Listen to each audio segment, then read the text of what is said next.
मुगलों से लड़ने के लिए महाराणा प्रताप जंगलों में फिरते रहे, घास की बनी रोटियां खाई लेकिन झुके नहीं।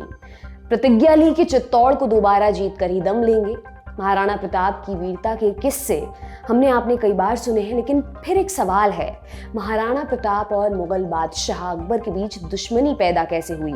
इस सवाल का जवाब छुपा है एक दुर्ग में, एक दुर्ग जिसे कभी अभेद्य माना जाता था, लेकिन जिस तरह हर चमकती चीज पर अभिशाप होता है कि वो सबसे पहले हमलावरों की नजर में आएगी, यही चित्तौड़गढ़ दुर्ग के साथ हुआ।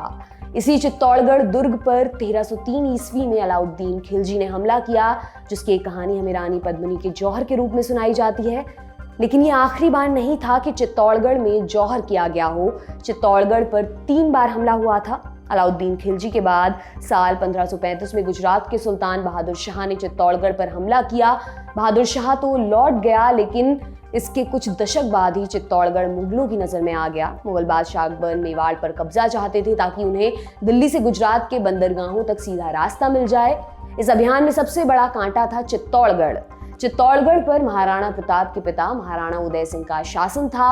उन्हें जैसे ही खबर मिली कि अकबर चित्तौड़गढ़ पर कब्जा करने आ रहे हैं, वो अपने खास सिपा सालारों के साथ उदयपुर चले गए और अपने 2 सरदारों को चित्तौड़गढ़ की जिम्मेदारी सौंप दी। 23 अक्टूबर 1567 वो तारीख थी जब अकबर ने चित्तौड़गढ़ पर डेरा डाला और दुर्ग को चारों तरफ से घेर लिया। यहाँ से शुरू हुई एक मुहिम जो 6 महीनों तक चली। इसी दौरान कभी राजपूतों का पलड़ा भारी होता तो कभी मुगलों का। कहीं सुरंगें खोदी जा रही थीं तो कहीं मजदूरों को चांदी से खरीदा जा रहा था। इसके बाद भी मुगल सेना को दुर्ग भेदने के लिए नाको चने चबाने पड़े। अकबर ने चित्तौड़गढ़ दुर्ग पर कैसे कब्जा किया? क्या थी उन 2 राजपूत सरदारों की कहानी जिनकी वीरता ने अकबर को इतना प्रभावित किया कि उन्होंने खुद उनकी मूर्तियां अपने महल के आगे लगवाईं? चित्तौड़गढ़ पर मुगल कब्जे की कहानी है जिसे चित्तौड़गढ़ का तीसरा साका कहा जाता है, जानेंगे आज के एपिसोड में। नमस्कार, मेरा नाम दिव्यांशी सुमराव है। आप देख रहे हैं भारत के ऐतिहासिक किस्सों कहानियों से जुड़ा हमारा रोजाना का कार्यक्रम तारीख। अपनी किताब Allah Akbar understanding the great Mughal इन टुडेज इंडिया में लेखक मणिमुग्ध शर्मा लिखते हैं, मेवाड़ कैंपेन के दौरान हमें अकबर के रणनीतिक प्रबंधन का अच्छा उदाहरण मिलता है। अकबर की उम्र उस समय करीब 25 साल थी, लेकिन मेवाड़ पर हमले के दौरान उन्होंने कोई जल्दबाजी नहीं दिखाई। वो एक एक कर रास्ते में पड़ने वाले दुर्गों को जीतते गए और हर दुर्ग पर अपना एक नुमाइंदा तैनात करते गए। इससे हुआ ये कि मेवाड़ कैंपेन के दौरान उन्हें कभी ये डर नहीं लगा कि पीछे से कोई हमला कर देगा। आगरा से कैंपेन की शुरुआत कर सबसे पहले मुगल सेना ने हिंदवाड़ा में डेरा डाला। यहाँ के दुर्ग पर उन्होंने नजर बहादुर को तैनात किया और खुद आगे कोटा बढ़ गए। कोटा में उन्होंने मोहम्मद कंधारी के नेतृत्व में अपनी एक टुकड़ी तैनात की। इसके बाद एक एक कर उन्होंने गागरोन और मंडलगढ़ के दुर्ग अपने कब्जे में किए। जब ये दुर्ग कब्जे में आ गए तो अकबर ने तय किया कि वो तेजी से चित्तौड़ पर धावा बोलेंगे। इसके पीछे उनकी मंशा थी राणा उदय सिंह को प्रलोभन देना। अकबर को लगा था कि शायद महाराणा इसे मौका समझकर मुगल सेना पर हमला करने की कोशिश करेंगे, लेकिन महाराणा उदय सिंह अकबर के इस जाल में नहीं फंसे। वो अपने परिवार को लेकर दुर्ग से निकल गए और जंगलों के रास्ते उदयपुर की तरफ बढ़ गए। पीछे उन्होंने अपने धुरंधर सरदारों जयमल राठौड़ और पत्ता सिसोदिया को दुर्ग की जिम्मेदारी सौंप दी। इसके अलावा उन्होंने दुर्ग के आसपास की जमीन को रौंद डाला ताकि वहां मुगल सेना को घास का एक तिनका भी ना मिले। अंदर राशन का भंडार था जो हजारों लोगों को महीनों तक खिला सकता था। मुगल सेना जब दुर्ग पर पहुंची, महाराणा उदय जंगलों की तरफ निकल चुके थे। अकबर ने उनका पीछा ना कर दुर्ग की घेराबंदी करनी उचित समझी। हालांकि चित्तौड़गढ़ का दुर्ग तब तक 2 बार फतह किया जा चुका था, लेकिन फिर भी मुगल सेना के लिए दुर्ग की चढ़ाई एक टेढ़ी खीर थी। दुर्ग की ऊंचाई से आप आती हुई सेना को दूर से देख सकते थे। आईने अकबरी में अबुल फजल लिखता है, मुगल सेना के चित्तौड़ पहुंचते ही धरती हिलने लगी, भयंकर तूफान आया। इसके बावजूद मुगल सेना दुर्ग की घेराबंदी करने में कामयाब रही। अगली सुबह अकबर खुद अपने घोड़े पर चढ़े और पास की एक पहाड़ी से दुर्ग का मुआयना किया। गोलाई में दुर्ग 13 किलोमीटर तक फैला हुआ था, जिसे भेदना अति दूभर काम था। नेपोलियन ने एक बार कहा था, युद्ध में ईश्वर उसकी तरफ होता है जिसके पास सबसे मजबूत आर्टिलरी होती है। अकबर भी आर्टिलरी का महत्व जानते थे, इसलिए उन्होंने अतिरिक्त तोपें मंगवाकर उन्हें दुर्ग के आगे खड़ा करवा दिया। इस काम में उन्हें पूरा 1 महीना लगा। इसके बाद मुगल तोपों ने दुर्ग पर गोले बरसाने शुरू किए, लेकिन उस अभेद्य दुर्ग के सामने तोप के गोले रुई की पाई साबित हो रहे थे। अबुल फजल ने लिखा है, मुगल सेना की कई टुकड़ियों ने बारी बारी से दुर्ग पर धावा बोला, लेकिन दुर्ग पर कोई असर नहीं हुआ। उधर दुर्ग की सुरक्षा में लगे राजपूत सैनिक ऊंचाई से तीरों की वर्षा कर रहे थे, जिनके निशाने पर आकर मुगल सैनिक मरते जा रहे थे। अपनी फौज का ये हश्र देखकर अकबर ने रणनीति को चेंज किया और एक नया प्लान बनाया। नए प्लान के तहत दुर्ग की दीवारों के नीचे से 2 सुरंगें बनाई जानी थी, जिनमें बारूद भरकर विस्फोट किया जाता और दुर्ग की दीवार ढह जाती। लेकिन ये काम भी आसान नहीं था। सुरंग बनाने में लगे मजदूरों पर लगातार राजपूत सैनिकों का हमला हो रहा था। हर रोज 200 मजदूर मारे जा रहे थे, फिर भी वो लोग पीछे नहीं हटे। वजह, अकबर ने उन्हें सोने और चांदी में तोल दिया था। सुरंग बनाने का काम 2 लोगों के मत्थे था, राजा टोडरमल और कासिम खान। दोनों निर्माण के काम में माहिर थे। बड़ी मुश्किल से दोनों ने दुर्ग की दीवार तक पहुंचने का एक रास्ता बनवाया, जो 2 तरफ से मिट्टी की दीवार से ढका हुआ था। ये रास्ता इतना चौड़ा था कि उनमें से एक साथ 10 सैनिक चल सकते थे और ऊंचाई इतनी कि एक हाथी पार हो सके। इस बीच जैसे जैसे मुगल सेना निर्माण को आगे बढ़ा रही थी, चित्तौड़गढ़ दुर्ग में बैठे सरदारों को अंदाजा होने लगा था कि अब किसी भी दिन मुगल आर्टिलरी दुर्ग की दीवार के एकदम नजदीक पहुंच जाएगी। इस काम के लिए मुगल सेना ने एक बड़ी सी तोप तैनात की हुई थी। हालात की नजाकत देखते हुए जयमल राठौर ने अकबर से समझौता करना उचित समझा और अपने 2 नुमाइंदों को अकबर के पास सुलह करने के लिए भेजा। दोनों अकबर से मिलने पहुंचे और उनके सामने एक प्रस्ताव रखा। अगर अकबर दुर्ग की घेराबंदी छोड़ दे तो राजपूत अकबर का आधिपत्य स्वीकार कर लेंगे, साथ ही सालाना पेशगी भी भेजा करेंगे। अकबर इसके लिए तैयार नहीं थे। उन्होंने मांग रखी कि खुद महाराणा उदय सिंह को उनके सामने आना होगा।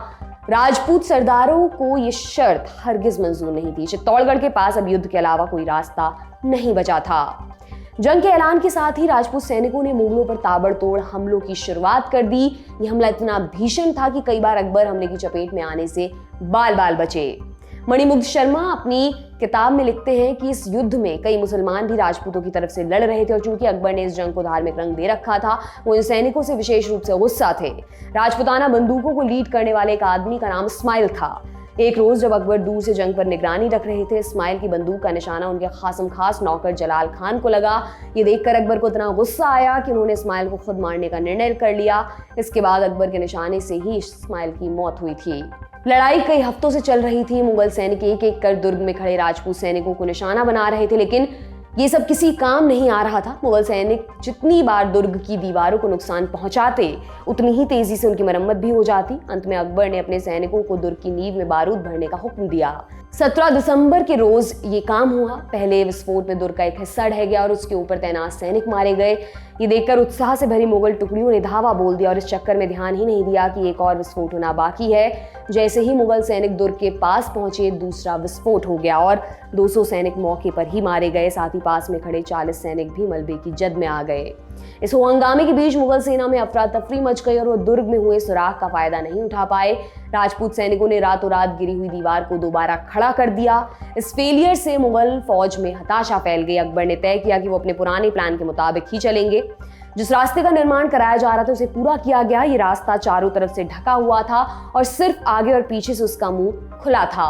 अकबर ने छज्जे की सुरक्षा में अपनी तोपें लगाईं और 22 फरवरी के रोज जोरदार हमला कर दिया। चारों तरफ से हुए इस हमले में दुर्ग में कई जगह सुराख हो गए। राजपूत सैनिकों ने इन छेदों को भरने के लिए खुद को उनके आगे खड़ा कर दिया।